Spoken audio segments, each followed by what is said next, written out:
Your youth pastor just found about a building project from a parent, and your worship leader learned that the budget cuts that are about to take place, they learned about those budget cuts on Sunday morning from somebody in the lobby.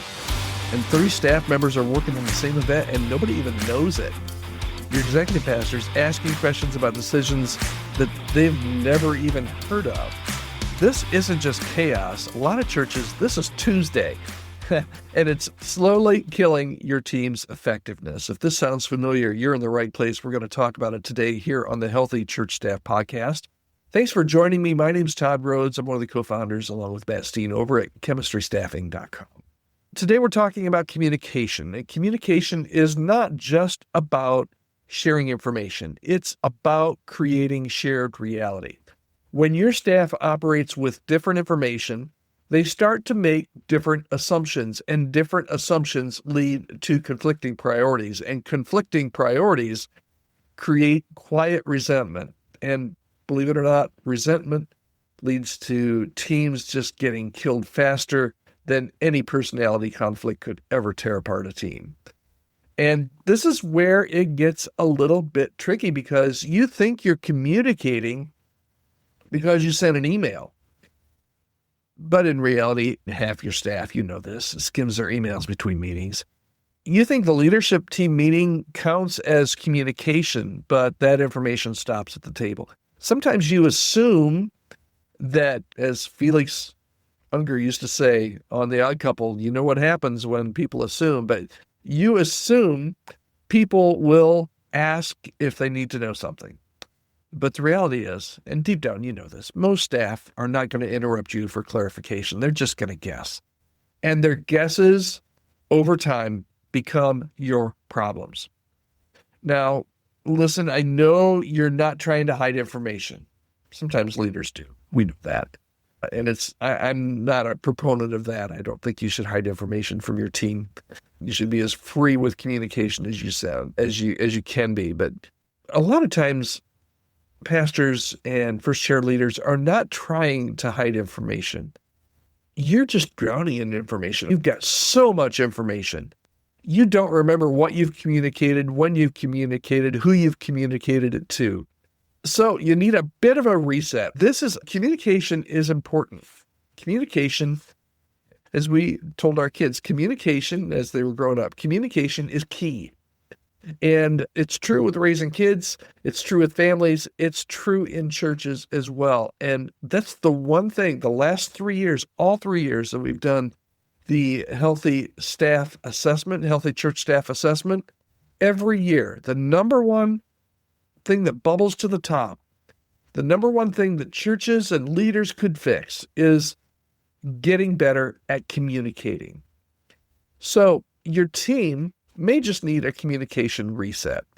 And part of it is just setting up regular communication rhythms, not just communication events. Weekly all-staff updates that actually update everybody. Decision logs that track what was decided and who needs to know. Pre-meeting briefs so nobody walks into a meeting with surprises. Clear channels for different types of information. The goal isn't necessarily, and you might think this is odd, but the goal isn't necessarily more communication. It's strategic communication. Strategic communication. So here's why this matters more than what you think. The reality of your staff is this: when people don't have information, they start to make things up. They start to create stories. They're not doing this maliciously. They're doing it because they don't have the real information and they need to do their work. So they start to assume, they start to create stories. And those stories are usually worse than the reality. Unclear staff become insecure staff. And I tell you what, if you don't get anything out of today's talk about communication, this is what I want you to take away. When you don't communicate, when you don't strategically communicate the right things, unclear staff become insecure staff, and insecure staff become defensive staff, and defensive staff stop taking initiative. They wait for permission instead of taking ownership. We've talked about this on the podcast before. Your communication crisis becomes a leadership development crisis. Here's the bottom line for today. Bad internal communication doesn't just create confusion, it creates a culture where people stop thinking like owners and start acting like employees. So here's your challenge this week. Audit your information flow. Pick one recent decision and track how it traveled through your team. Who knew what? Who knew what when? Where did the information stop? That gap is costing you more than you realize. And another thing you can think about this week, when was the last time somebody came up and asked you about a decision and you were taken back? John, you should have known that. John didn't know that. And it's because your communication strategy broke down somewhere along the way. Your staff, for the most part, your staff wants to win together. So give them the information that they need to make that happen. We have some people on our team at Chemistry Staffing that are really great at communication. Matter of fact, that's one of the things they're really passionate about. So if you feel like there's just a communication gap going on in your church and you're not quite sure what to do about it, you're not quite sure how to make it better, reach out. I'd love to have an initial call with you, tell you how we help churches with communication channels and to make sure that they're communicating strategically.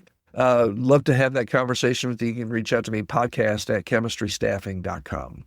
We're here every day, you and me, every day, Monday through Friday, for this time that we call the Healthy Church Staff Podcast. I'm so glad that you joined me. If you haven't subscribed, maybe this is your first time listening, wherever you're listening, hit that subscribe so that you don't miss tomorrow's episode. Let's see what we're talking about tomorrow. I always like to look ahead.